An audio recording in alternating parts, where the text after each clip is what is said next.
So we have the opportunity to hear from people who have turned their observations into obligations. And so I will introduce them again, and then I'll ask each of you in turn to just introduce yourselves in terms of projects that you're engaged in, and just give a little background about you.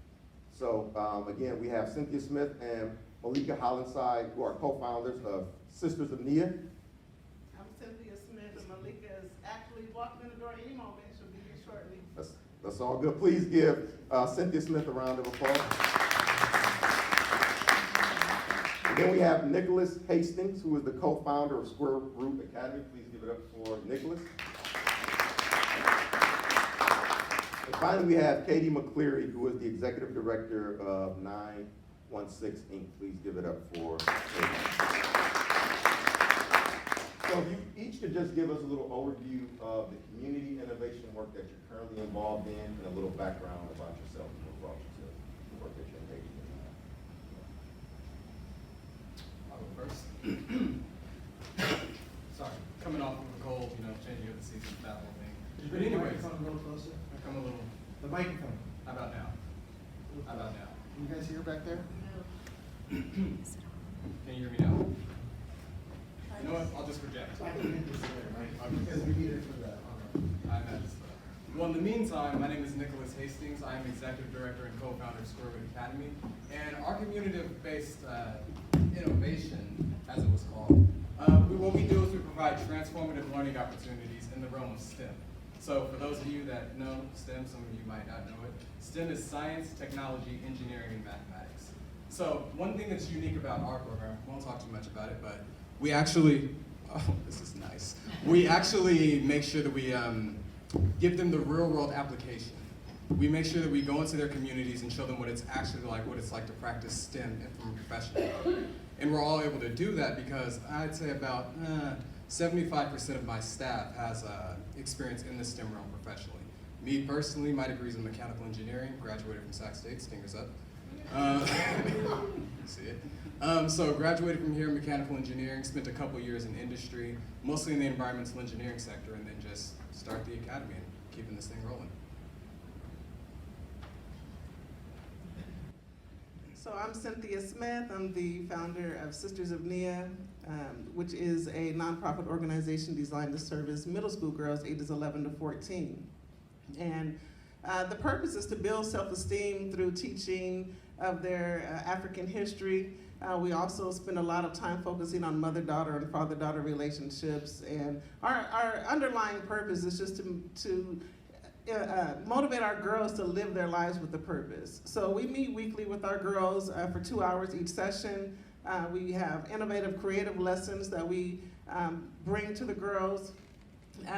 The girls, they really get their eyes open during the course of the program. It's a 3-year rites of passage program, so the girls start with us in 6th grade and stay with us through 8th grade.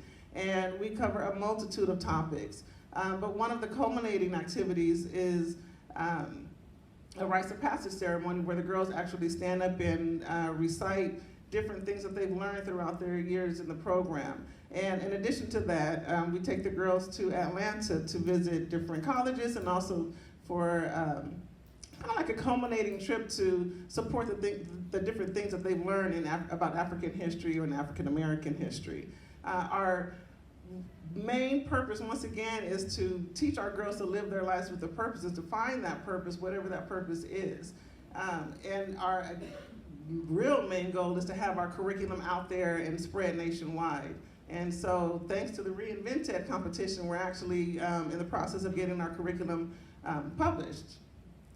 So we're very excited about that. I'm a teacher by trade. I started teaching in 1995. I've taught every grade from kindergarten through 12th grade. Currently, I'm an academic counselor. I've spent my life pretty much working with youth, and I was inspired to create a program for working with girls, just really out of the different things that I experienced in my life as an adolescent girl, and didn't have a place or a person that I could go to kind of help me navigate my way through life in a positive and productive way. And so that's one of the holes that Sisters of Nia aims to fill. Good evening. I'm Katie McCleary. I'm the founding executive director of an organization called 916 Inc., not a tattoo shop. What we do is we transform young people and children into confident writers and ultimately published authors. And we've published over 4,000 kids in almost 100 books.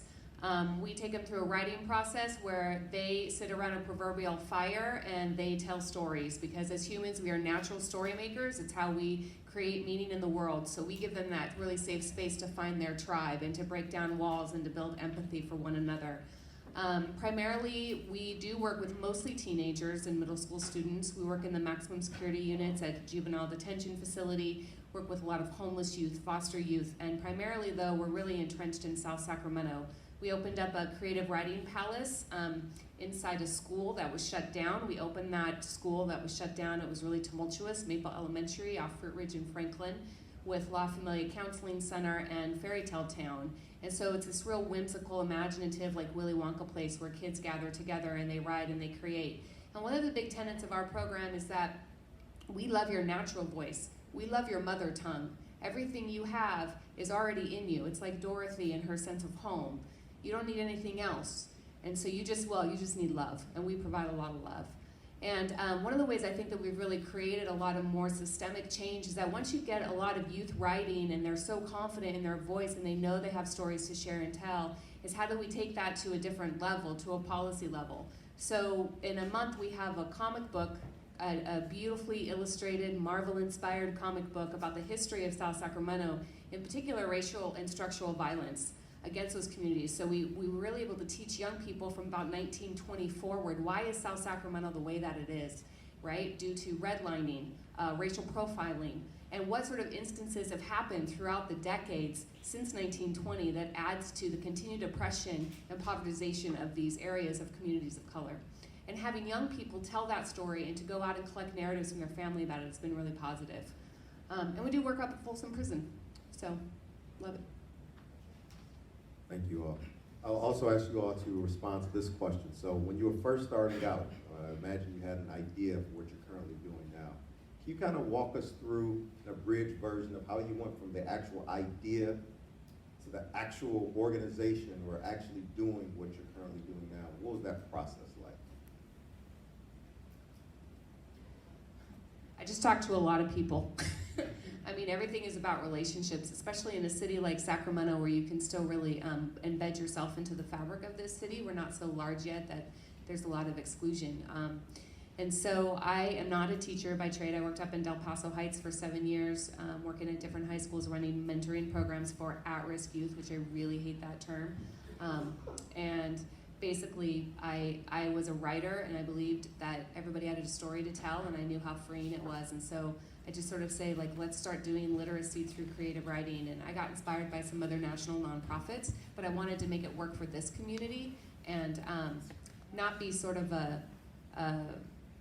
don't know, just not sort of be like a shishi thing that only certain kids got to participate in. So Square Root Academy, we're kind of young in this. Square Root Academy has been in existence for about a year and a half, going on 2 years now. But the idea of Square Root Academy is something that's been budding for years now. In a place, I grew up in South Sacramento. Are any of you familiar with South Sacramento? All right. Well, there's some pockets of South Sacramento that aren't the best, and the educational system there reflects that. So I wanted to make sure that once I had 2 goals: become an engineer and then give back to the community. So once I became an engineer, it was time to give back to the community. So I was using the knowledge that I had amassed from coming to university, actually coming to Sac State, and my time in industry, to make sure that I'm giving these kids in these communities the best possible STEM education that I can give them from a real world perspective. So I guess how we ultimately ended up doing it is we just jumped right in. It was me and Christina Carter-Brown and Didier and Ponte, my co-founders. We were all in places in our career to where it was time to start giving back. Even though we're still all relatively young, we just recognized that considering our position and our platform, we had a responsibility to give back to our communities using our skill sets. So we created Square Root Academy. We go into the communities that are at risk. I know you hate that word, but So we go into these communities and we make sure to provide them the education that they deserve. We do this at no cost to them, at no cost to their families, and we make sure that we just have everything paid for our scholars. They don't come out of pocket a dime to make sure that we're ensuring access, because there's plenty of other STEM organizations, but there aren't too many that are offering this caliber of education at no cost. Let me, at no cost. Making sure that we're not saying that we're just giving this to them and then putting it several miles away in the city. We're giving them what they need. We're meeting them where they are, literally and physically. So we've just been doing that ever since, and gonna keep it going. So for me, I knew as a young person that I wanted to do something other than just be a teacher, and I just didn't know what that thing was. For me, it was coming through the master's program, doing research and stumbling across a researcher who sparked an interest, which is where the idea for Sisters of Nia Incorporated came from. The reason I identified middle school girls is because for me, that was a turning point in my life. That was the time when I had a lot of negative things going on in my life, and again, it was a turning point. And it was a time that I wish I had a Sisters of Nia or someone that I could have gone to help keep me focused and keep me on the right path. So I knew that that was the age group that I wanted to work with. To get it from an idea to put it in action was just about finding the right people.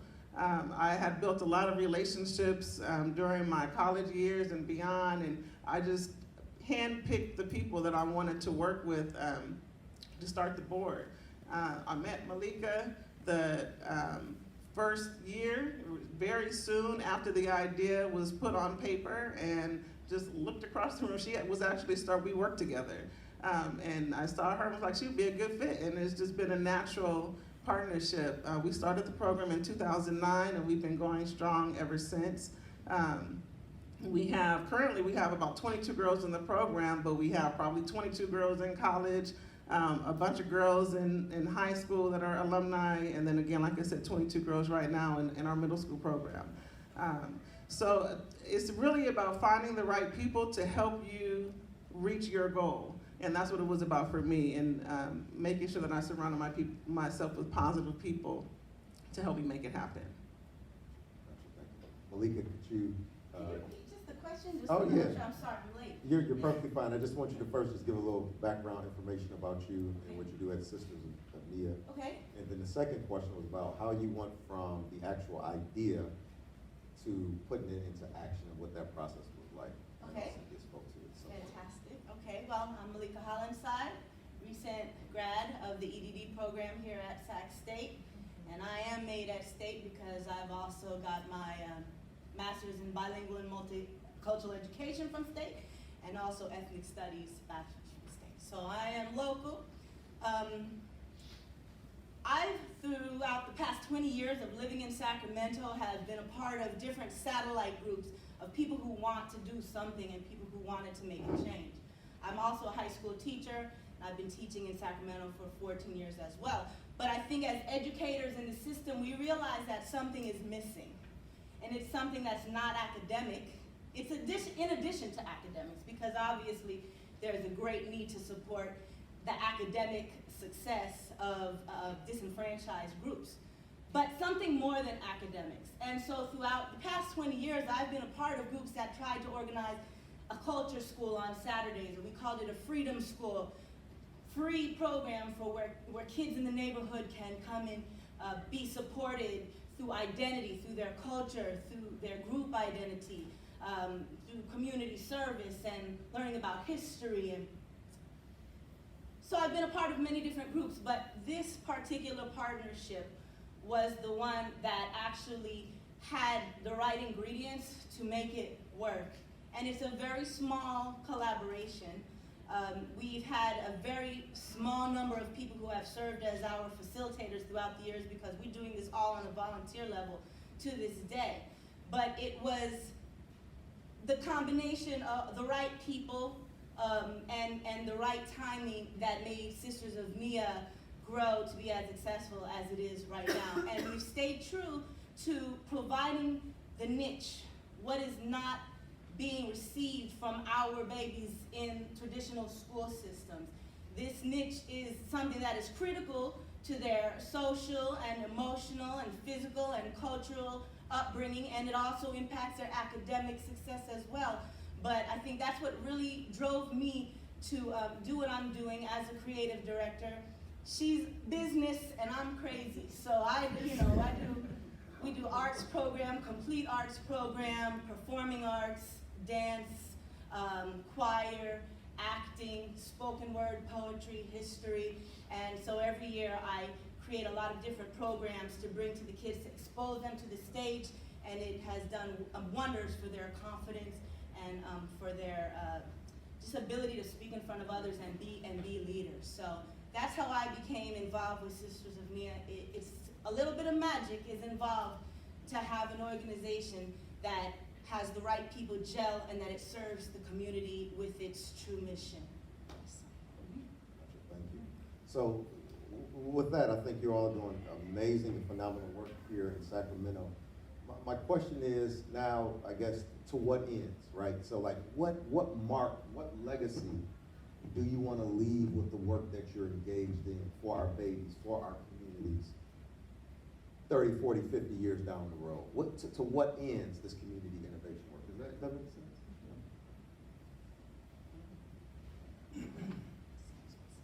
I guess ours is a little different. So I guess what we do at Academy is we bridge the achievement gap in STEM. So we make sure that we teach our kids science, technology, engineering, and mathematics. And we make sure that we do that for at-risk and underrepresented populations. So ultimately, we hope to do so well that our program is no longer in existence because the mission no longer fits. There is no more achievement gap to fill. That is our goal. So in 30 to 40 years, I don't even want us to exist.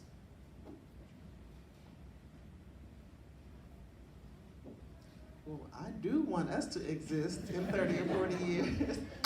Actually, like I mentioned earlier, for me, would be that our name, Sisters of Nia, is known nationwide. That is not just a Sacramento program, that people across the country know about Sisters of Nia and are implementing the lessons in classrooms or after-school programs, in churches, wherever.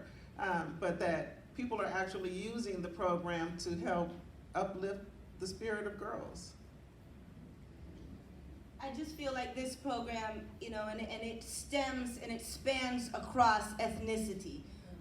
We are a culturally based program that predominantly appeals to African American or Black adolescent girls, but we don't only serve adolescent African American females, and we've had young ladies of all nationalities come through our ethnicities, come through our program and benefit from it. So I think in 40 years, if a program like this could continue to exist to support the needs of adolescent children, boys and girls, because we would love to expand and make this into a program for young men as well, but to continue to see a program exist to help these youth transition through a very, very challenging stage of their life in very, very challenging times. So I would love for this program to exist and continue to support as a rites of passage, if you will, for middle school kids.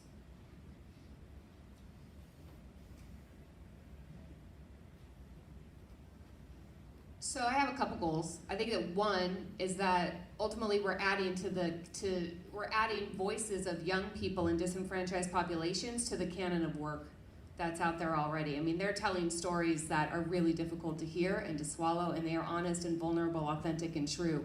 And I would hope that as a society, we're moving towards a more authentic, vulnerable society where people are okay to share really scary stories and to be able to learn from it and break down barriers and to build empathy. And I can't tell you how many times we've sat at what we call sort of our writing table. We call it a purple table or a proverbial table, where you have just different kids come together who honestly hate their guts. And then they break it down and they're like, oh wow, as humans, in our own element, we share the same fears and the same scarcity issues. And maybe your baggage that you carry is heavier than mine, and maybe I understand that a little bit more now. And so that's one thing I would hope. I also really drastically want to teach the way that, I want to change the way that we teach writing in this country. I am really, really tired of the way in which we teach writing and that the voices that we treasure and how they always sort of rise to the top. So for me, if you have young people who are confident, they know who they are, they're imaginative, they're innovative, and ultimately what our motto is they take the yes. They say yes to their life, they say yes to opportunity, and they're just able to immediately shut down inner critics and outer critics. I'm gonna turn it over. I have many more questions, but I would rather have a dialogue instead of a monologue between us. But I have one other question that I would like you all to address before I turn it over. And that's about how do you sustain yourself in this work, right? Because I was reading something the other day about it's better, I was working on his quotes, he was saying it's better to have a lone sustaining fire than a consuming fire, right? Because this idea you can be so passionate and consumed that it could burn you up and eat you up. But like, how do you have that long fire and that desire to keep doing this work? But how do you sustain yourself in doing community-based work, which can be difficult at times, very difficult?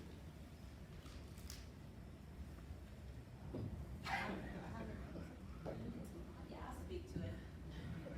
It's not easy. That goes, needless to say. But the people are my sustenance. The families and the young lives who you can change. And when we have girls who started with us 9 years ago, and some of them are on this college campus, by the way, I have to tell the story. When I was submitting my dissertation, and I literally had a feeling of, what now? Like, what now? Like, what is this all for? This is a true story. As I'm walking from submitting my paperwork, I come down and I hear somebody say, Miss Malika, and I turn around, kid you not, I'll start crying. There was a young lady who was in our first cohort of girls who is a student here at Sac State now, and this is Brittany. And she was a little shy, little awkward, little sixth grader when we met her, and now she's doing her thing as a student here, right?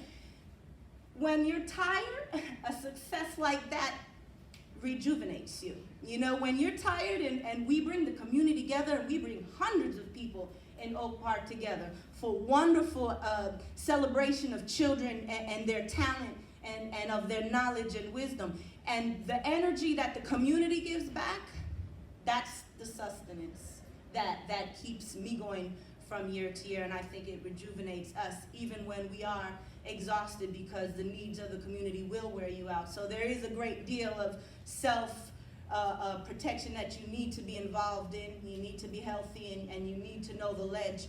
But definitely on an emotional, on a metaphysical level, my sustenance comes from knowing that the people are being served.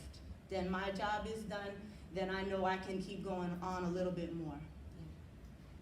And I'll agree, that's what keeps me going, is knowing that they are being served and that they appreciate it. Hearing the feedback that we get from our students, especially the alumni girls who can remember all the way back to their time as a middle school girl in Sisters of Nia and tell us how that has impacted their lives as a high school student or as a college student. That's really what we're here for, is the future, to see how this program is impacting their life in the future. And so when we hear feedback from parents and from our alumni girls about how the program positively impacted them, that's what keeps me going, because really there are some days where I'm like, Lord have mercy, back in 2009, I didn't know what I was thinking, what I was getting myself into. This is a lot of work. But I could never quit. I could never stop, because it's a part of who I am, and it's who I am. So definitely one thing that I do, I like to vacation. So I try to do some little getaways to rejuvenate myself. That's one thing I do. She gets to go to Dominican Republic, and I'm in like Vallejo.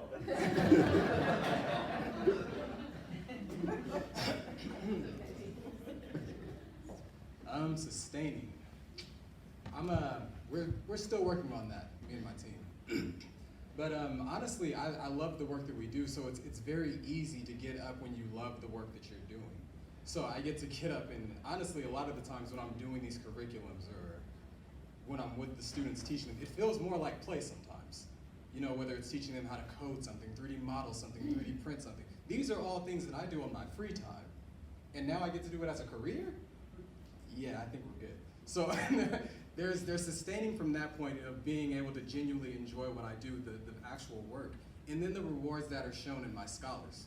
So I brought them here to Sac State, this university. I think this was in December or something like that. And I'm walking around with my scholars, and one of them looks up to me and he says, "Mr. Nick, are you gonna come to my college graduation when I graduate?" He didn't ask as if like this wasn't a possibility. He said it matter of factly, "When I graduate, Mr. Nick, are you?" Even though he said I'm gonna be there with a cane and everything, but nevertheless, I'm gonna be there front and center, cane and all. So it's moments like that that are extremely rewarding. But it's about more than just the individual, you know, more about just my own personal sustenance and being able to sustain myself. We have to be able to sustain our organization. And that includes making sure that all of my people are mentally healthy as well. They're not overworked, they're well taken care of, and they have everything that they need so we can make sure that we're doing the best job for our scholars. So we make sure that we practice mindfulness in all things that we do. And then for the leadership team, it's actually a requirement for us to go on an 11-day silent retreat once a year and not talk, just so they make sure that they're mentally checking in with themselves, making sure that they're good. Because sometimes there are issues going on and you don't even know, you know, within your own self. So we make sure that we send our people out there to be taken care of, so they have some time to take care of themselves. So that's how we sustain ourselves at Square Root Academy. It's ironic you've asked me this question, because I have just burned out. So, that consuming fire, that seems to be sort of my gig. I'm a workaholic. I'm trying to train my brain out of it. I'm a perfectionist. My therapist once said to me, "How arrogant of you to think that you have to be the one to do everything." So my therapist told me that. I actually changed a lot. That was about 2 years ago. And so that's really stuck with me. How arrogant of you to think that you're the one to do this. So what I did 2 years ago is I knew that I was gonna get tired and I was getting burned out, working 60-hour weeks. I have a 6- and 8-year-old at home.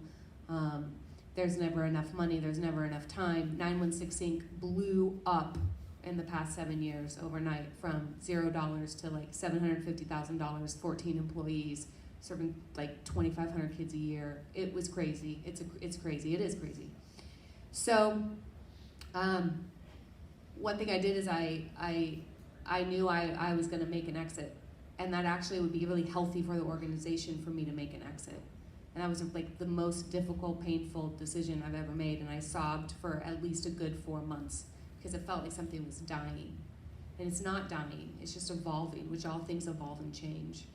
So in the 2 years that I kind of knew that was coming up, and my health was actually declining at that time too, I really trained a lot of people. I really started getting the work off my chest. I said, "No, you do it." "Well, I can't do it. Like, it's not going to be perfect. What if we don't get that grant? What if I screw up?" It doesn't matter. Like, you will only learn if you fail. And you don't have to do it the way that I do it. And it actually might be better if we just let you try. So I, like, as a leader, just got out of the way. And I really tried to, like, allow other people to take on the work. And that was a learning process, and I failed at that too. But I have exited. So I'm the founder. I work on 916 Inc. about 10 to 12 hours a week. I'm involved in other community projects. I am really, really interested in how we move from theory to action to change, because I'm tired of the theory too. Like, everything you spoke about today really resonated with me. But for me, I knew I had to leave Inc. because I knew I would burn out, and I knew that I didn't have a vision for it yet. Like, I'm not the smartest person, so somebody else is going to come and take that helm. And they're going to make their announcement next week, but they've hired a really insanely innovative thinker, and then I won't get stuck in founder syndrome. So I suck at that question, but that's my truth. I would like to open it up now to the audience. If you have any questions for any of our panelists, please just state who you are and ask one. Yes. Hello, I'm Virginia Dixon. I'm a professor emerita here at Sac State. And starting in 1968, I was a teacher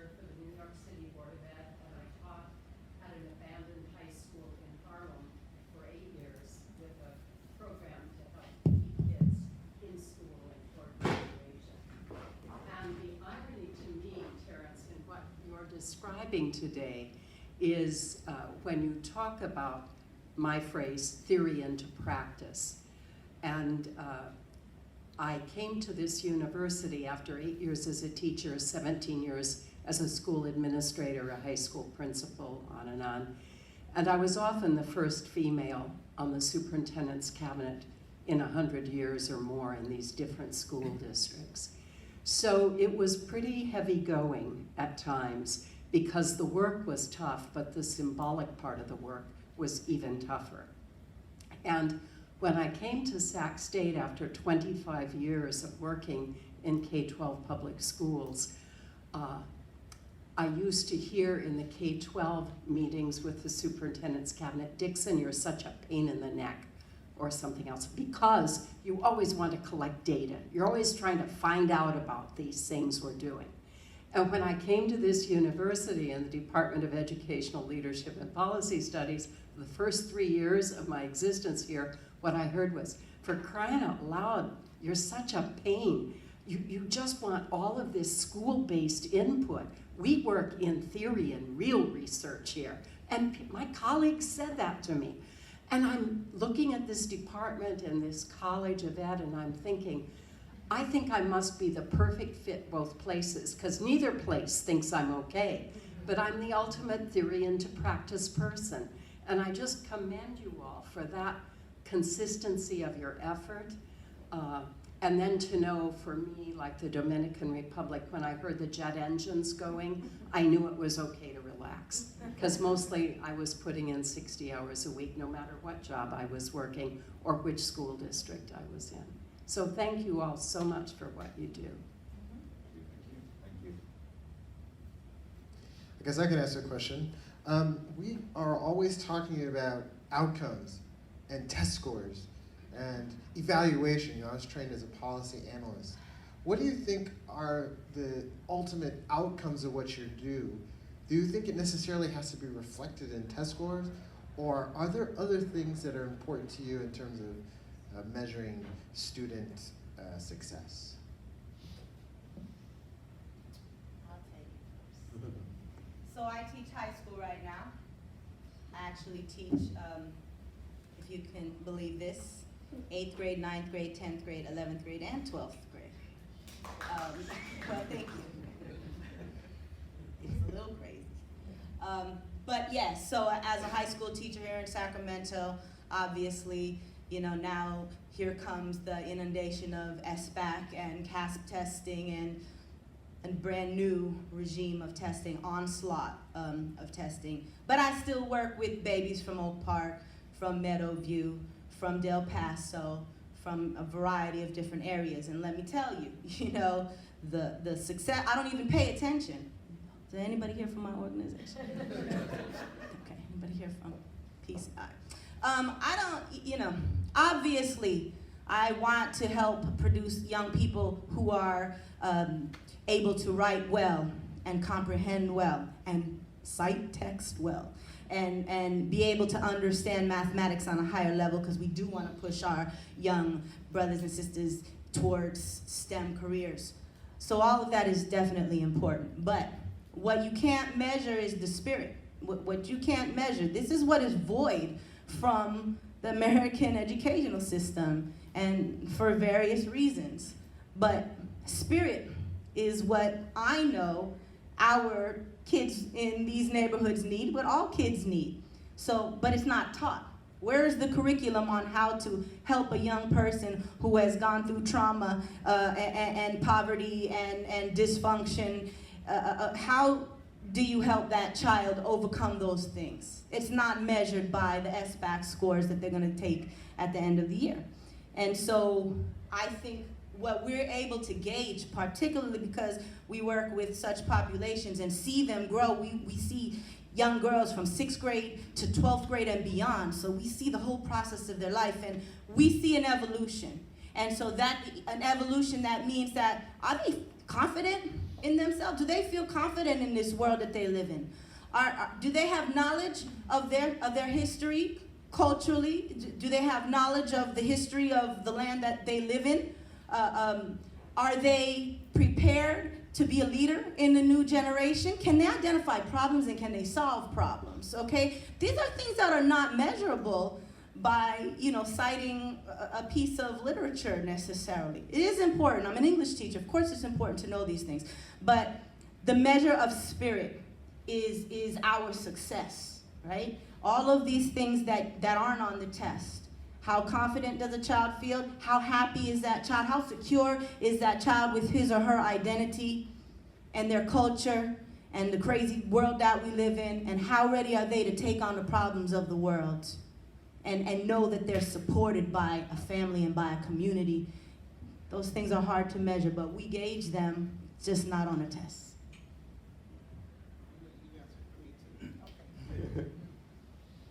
Well, something that we would want them to learn beyond grades. I guess this is just something that I would aspire for all of academia. We need to change the relationship between academia and failure within our scholars. We need to let them know that it is okay to not always get the highest marks. It's okay to not get the right answer.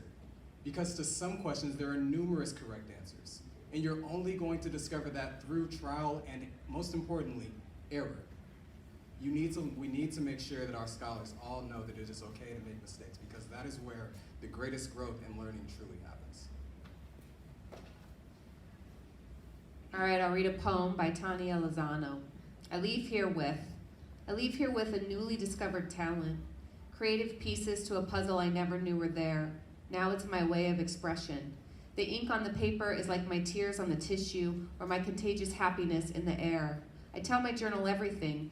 It's like whatever I'm feeling, writing it out is automatic healing. Something I cannot live without, something I discovered on that Friday morning, something I'll take with me forever, my comfort zone. From the thoughts to the ink on my paper, taking the yes was my writing class savior. That's what we measure.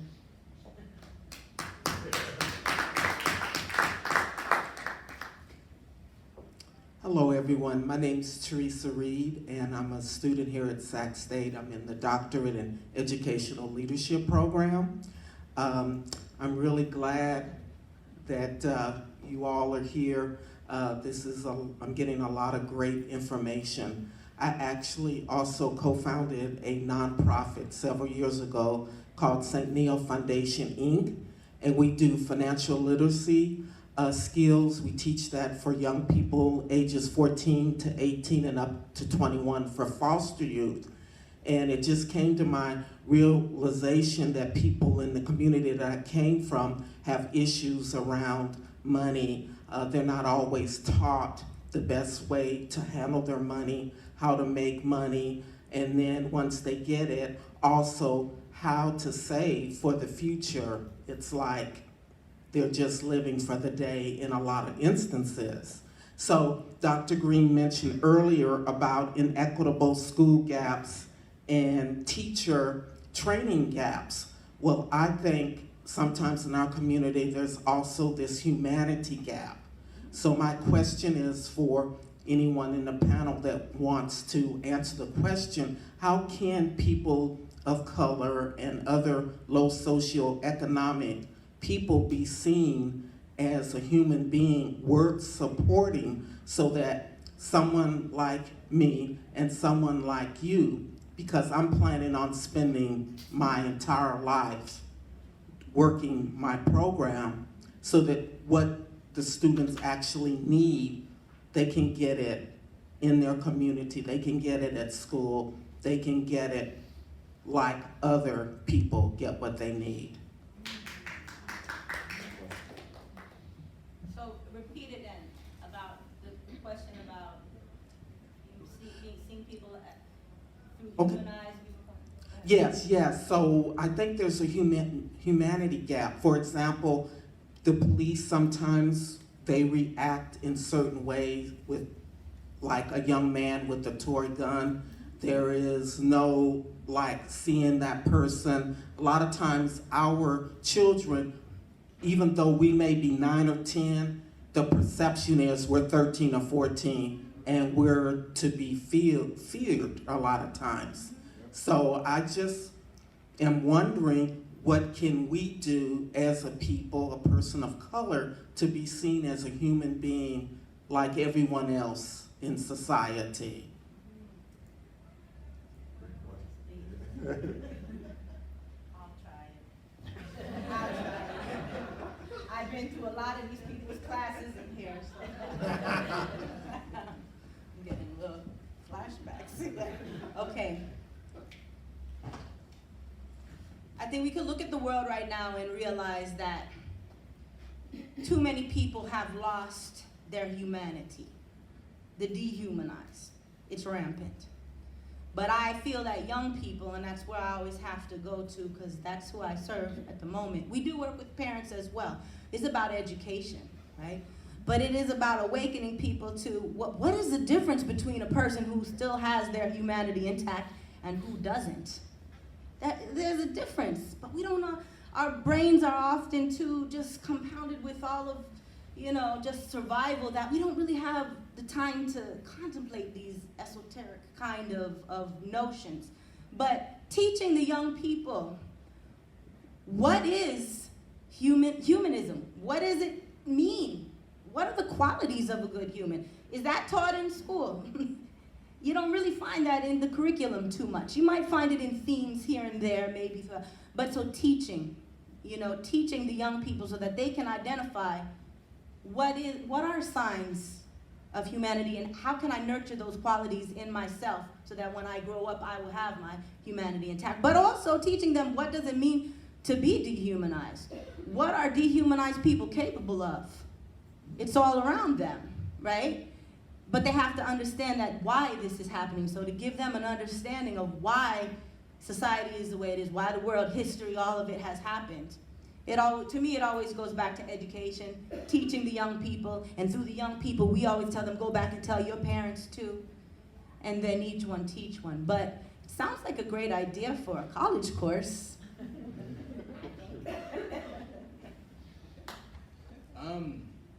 Yeah, that's a tie. that's a tough one.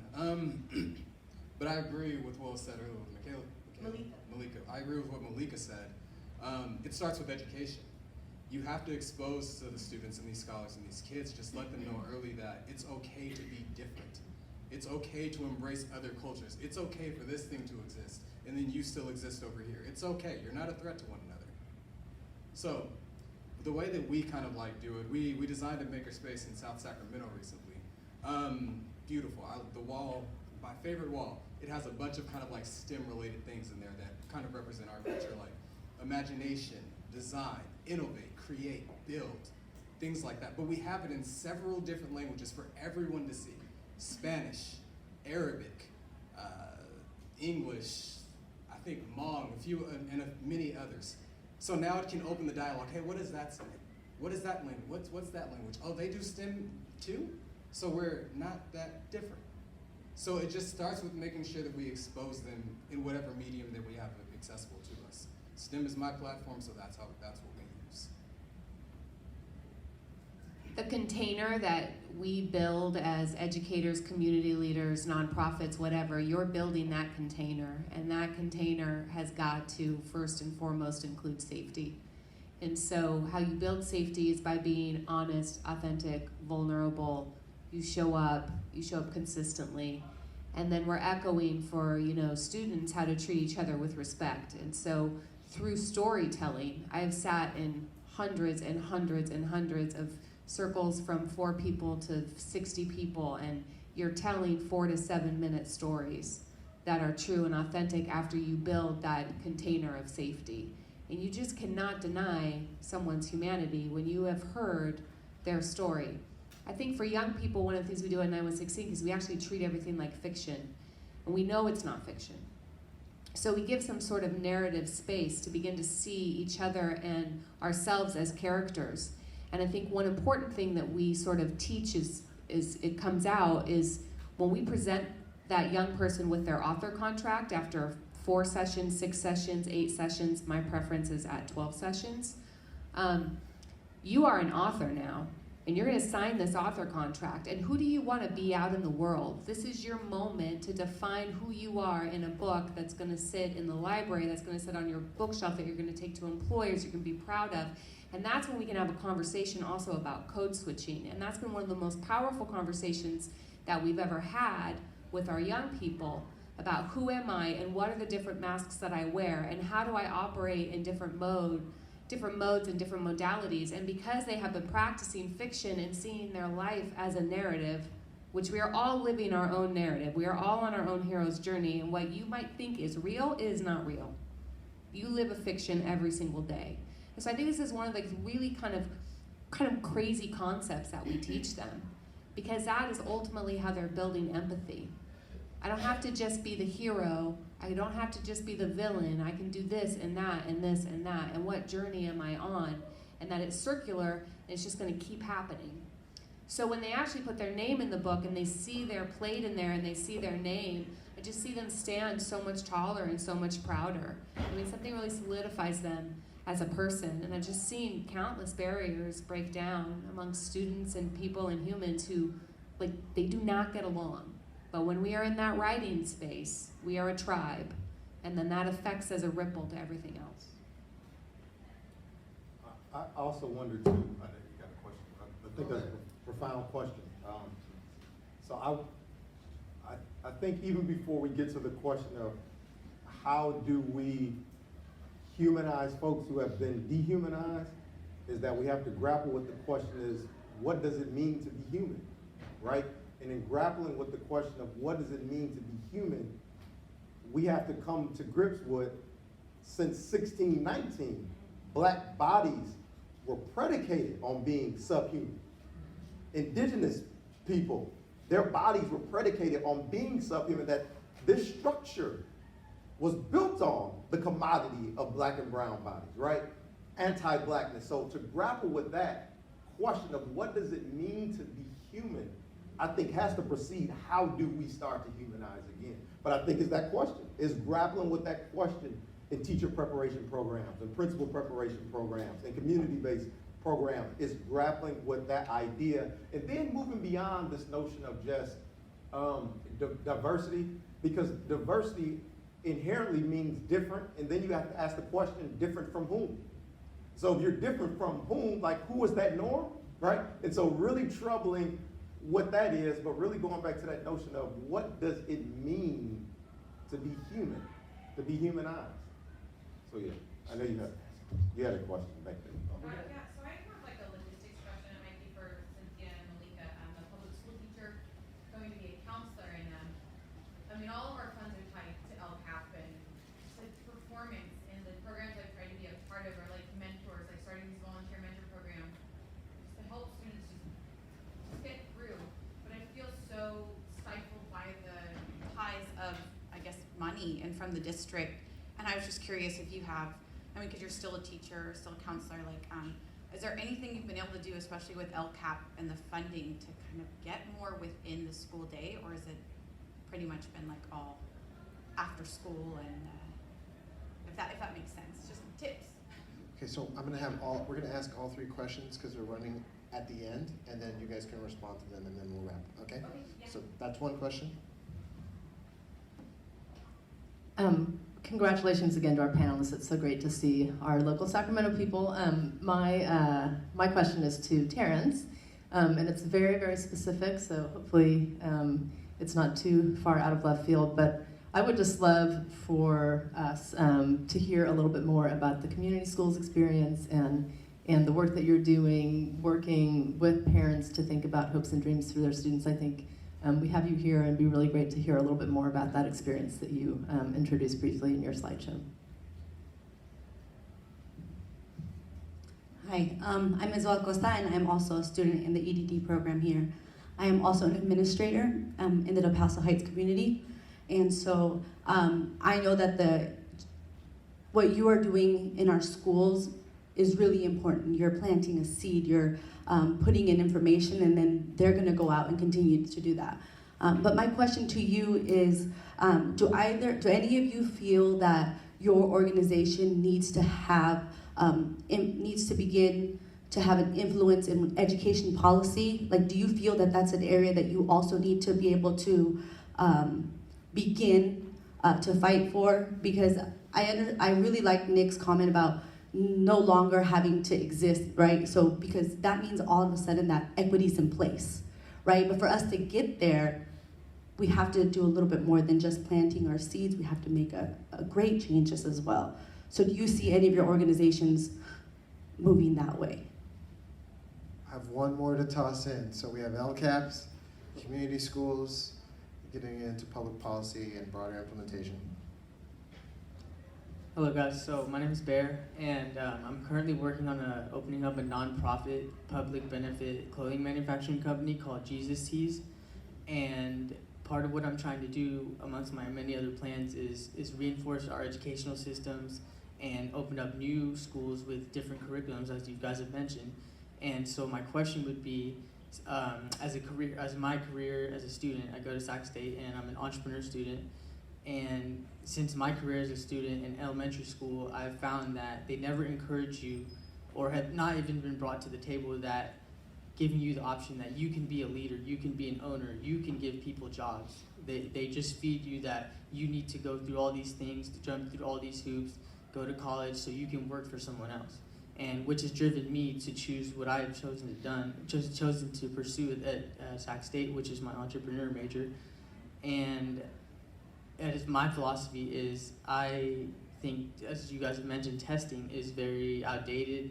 It's not adapted to our society today, and it's most about memorizing, you know. And if a student can't memorize, that correlates directly to failure, which sets a tone, limiting their capabilities, you know, and hindering your potential.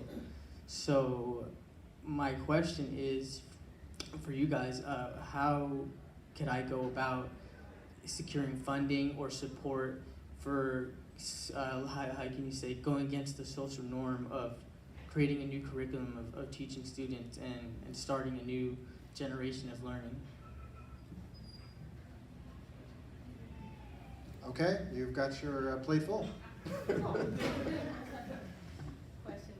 first question? Yeah, so LCAP, our school, the school that we teach at and work at, is an independent study kind of homeschool. It's an interesting hybrid. So for LCAP, I know when I was a teacher, we were able to use some LCAP money to, I call it like a spinoff of Sisters of Nia, offered a class called Girls Circle or Girls Mentoring, where I used some of the Sisters of Nia curriculum in the class and had girls from our high school attend the class weekly. For elective credit. Right. We also use LCAP money as a counselor. We use that to take our students on college tours in the Bay Area and Sacramento and local college tours to just get them started thinking early about college. And you know, you can't start thinking about college when you're in 12th grade. So the idea is to get them started thinking about college at an early age. We also use LCAP money to provide parent informational nights where the parents come out, we provide food, and I'll present a PowerPoint presentation on A through G requirements and high school planning, talking about CTE programs and things like that, to make sure that the parents and the students are informed about what's expected of them.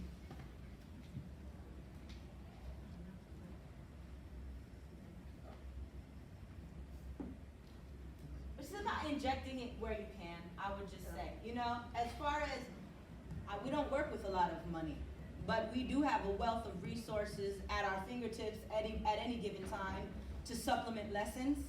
If I as an English teacher look at an article that is our selected reading, and you know, and it's whacked, you know, or it's something that's completely irrelevant to my students, I can draw from other resources. So you have to inject what you know is right, regardless of, you know, the curriculum that you're expected to push. It's your ethical obligation as an educator to give the kids what they need, you know, even if it is not identified on an administrative level, you know. So you have to be creative and innovative and inject wherever you can, even if there's no money there. You're a high school teacher?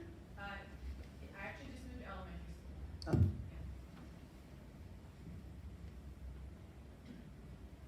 think one of the most eye-opening things for me was there was a woman named Karen Sweat in Sacramento, and she used to work as a treasurer for Sacramento City Unified School District. Not as a treasurer, she worked in the accounting department. She now has a nonprofit called Making Sense Work, and she will go in and she will teach you how to read school budgets and how to identify and know school budget codes.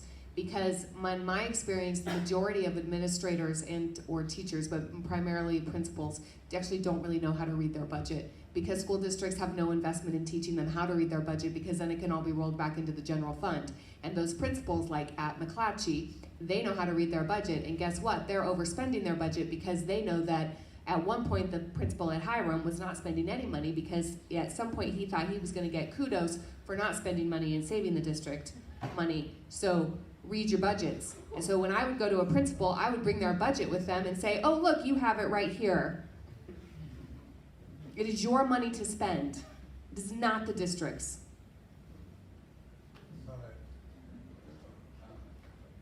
Can we move to community schools? Yeah, we could talk offline more about this, but with community schools, I've been engaged in this question around like how do communities come together, particularly in neighborhoods where public schools have been closed, to reopen those as community schools, right? So how do entire communities take an investment in, and what does the leadership look like within that?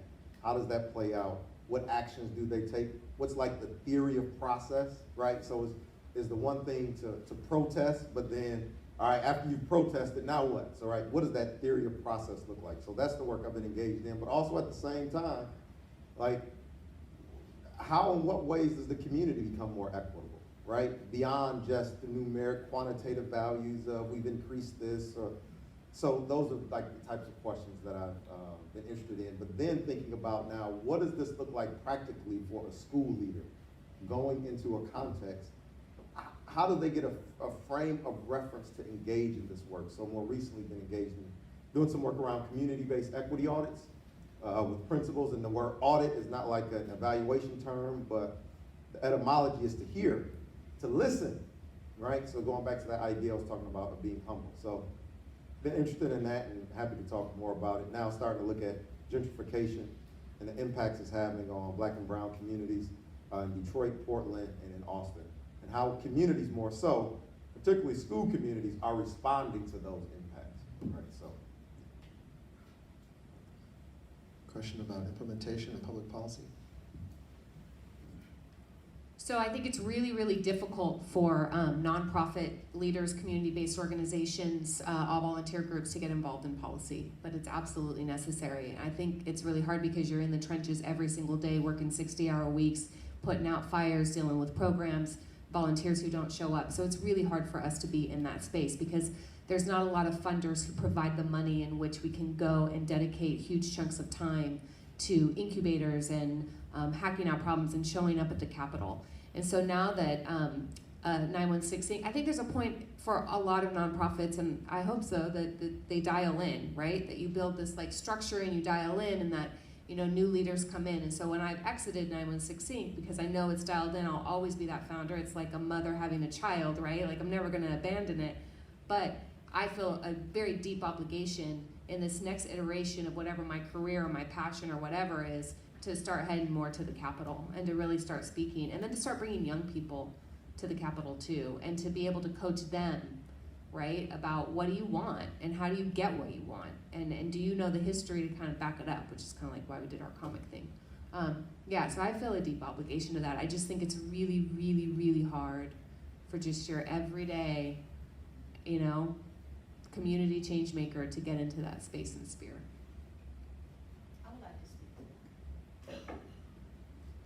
So, I wear 2 hats as an educator, also as a community volunteer and a creative director for NIA. We know that our ideas stem from our lived experiences. As educators of African descent, carry a very special perspective, something that is not readily out there. And the reason why I'm saying this is because I recognize the need for more people, such as these ladies and gentlemen on the stage with me, more leaders of color, more community activists of color, more teachers of color. I was able to, through my dissertation work here at Sac State, have an offshoot with a fellowship with California school boards. I've written about the need for Black teacher retention and the support of this critical teaching population, and have now the ability to present it at the California School Boards Conference coming up at the end of this month. And Dr. Romero and I are also going to be able to travel to New York and present this research at the American Education and Research.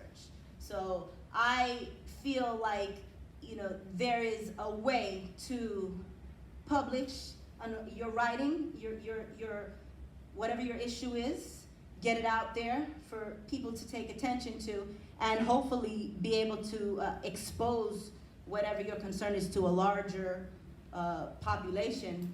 I'm hoping now that, you know, it can be identified by school boards that the need for this type of creativity, these type of people who can bring this type of creativity to the schools is something that they need to be paying attention to in their hiring and in their retaining of their teaching population. So it is possible to start injecting your ideas into policy. You have to write, you have to research and get your issue and your topic, you know, strong.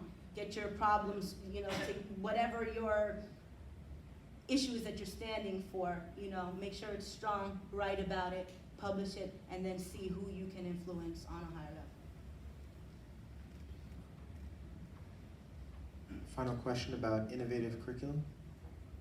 Any closing thoughts on that before we do our call to action? Could you remind me of the question about innovative curriculum? Small business, entrepreneurial, started his own business. So the question is, How do you get funding? how do you get funding? How do you secure funding and support for something such as changing curriculum that doesn't necessarily abide by state laws, federal laws that are changing social norms? Like what needs to be adapted to today's learning curve society for our youth? Enter the Reinvent Ed competition.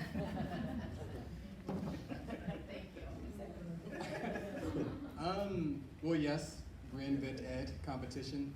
But there's lots of ways to secure funding in education. There's grants, there's sponsorships, there's partnerships, there's getting paid from the districts directly, there's, if you do have a program that is at a cost, then there's that as well. So there's several different ways, but one thing that kind of like did it for us is when we first started out, we secured a partnership with the city from the Mayor's Office of Innovation and Entrepreneurship.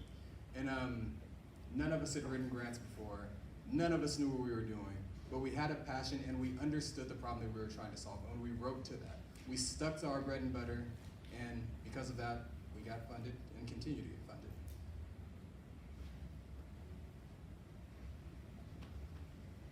So I think, and this shocks me, I think I've raised $1.7 million in 6 years. And all I can tell you is that it's highly competitive, and you just show up with your A game, and you just keep talking.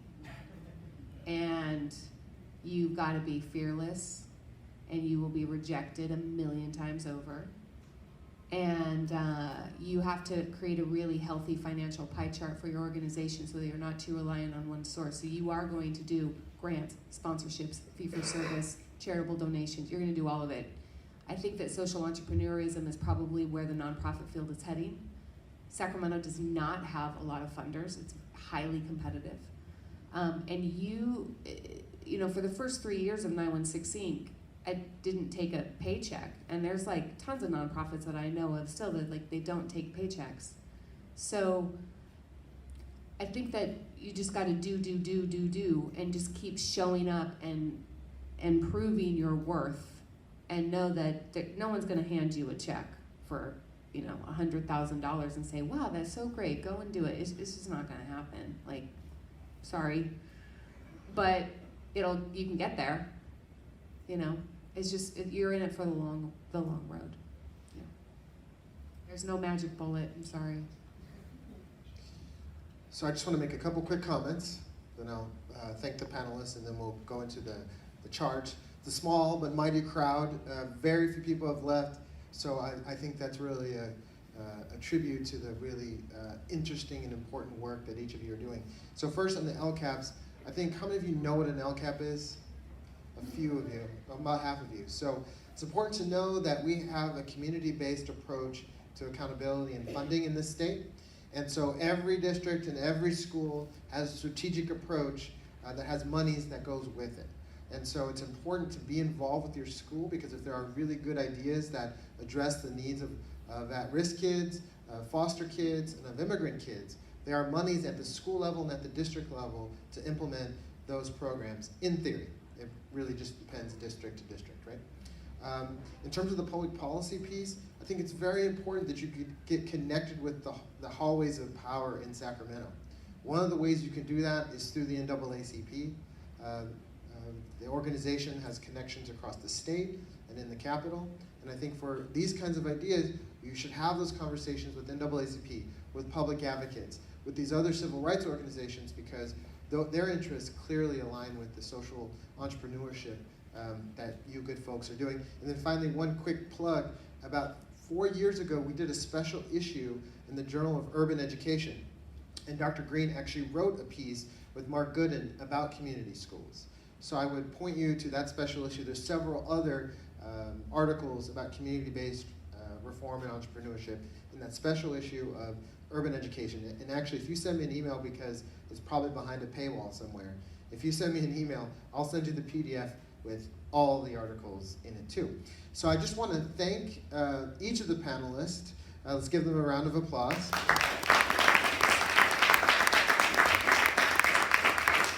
I also want to thank our facilitator, Dr. Terrence Green.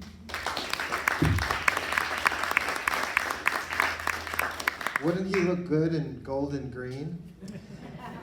And finally, I want to challenge each of you to think about one thing right now in your head. One thing that you can do over the next 12 months that is social entrepreneurship, or that is community-based innovation. Just think about one thing you could commit to do. One thing.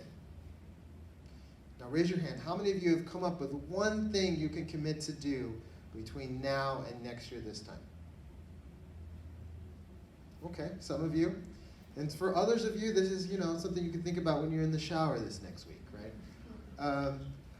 I think that's the way we move forward. So often we come to these academic spaces and we have conversations with each other, we learn with each other, but I hope that these good folks and all the important work that they're doing inspire you and drive you to be forces for change in our world. Thank you so much for coming, and we look forward to seeing you in December. Oh, is there one more thing? Oh, we have one more closing slide, one quick commercial. We have Cheryl Matias coming in December, and then we also have Dr. Caroline Turner, who has a new book about migrant students and their journeys to higher education. Those will be 2 Fridays in December. So just a quick plug for that. Watch our Facebook page for those dates and times. And I guess there's one more slide from Dr. Terrence Green to wrap it up. Well, I was told I needed a closing challenge or call to action, which I'll just share with you what I share at the end of my semester with all of my students. Does anybody know what this is? You can just holler out if you know what it is. A cell? What cell? Do you know in particular? Is it Nelson Mandela's cell? It's Nelson Mandela's cell in Robben Island. And what's so profound about this is that he spent 18 of the 27 years of being incarcerated in this cell.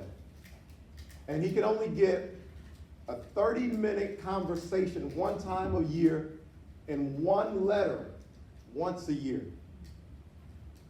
This floor right here, that was his bed. This canister, that was his toilet. But what most people don't know is so profound to me is that after spending 18 years in Robben Island, Nelson Mandela and several other of the folks that he was incarcerated with would come back to Robben Island once a year. And they would come back to Robben Island once a year to ask one question. Peep this. He's been incarcerated 18 years. The last place I want to go back is here. But they will come back every single year to ask this one question, and that's the one question that I want to leave you with here tonight. Once a year, they will come back to Robben Island, and they will ask this question. What are you doing with your freedom? And they all had to go around a circle and give an account. And they couldn't tell how they were using their freedom to make the world more equitable, more less oppressive for somebody else. They said it's as if you were still incarcerated. So the question I leave with you tonight, the challenge and the call is, what are you doing with your freedom? Thank you. Good night.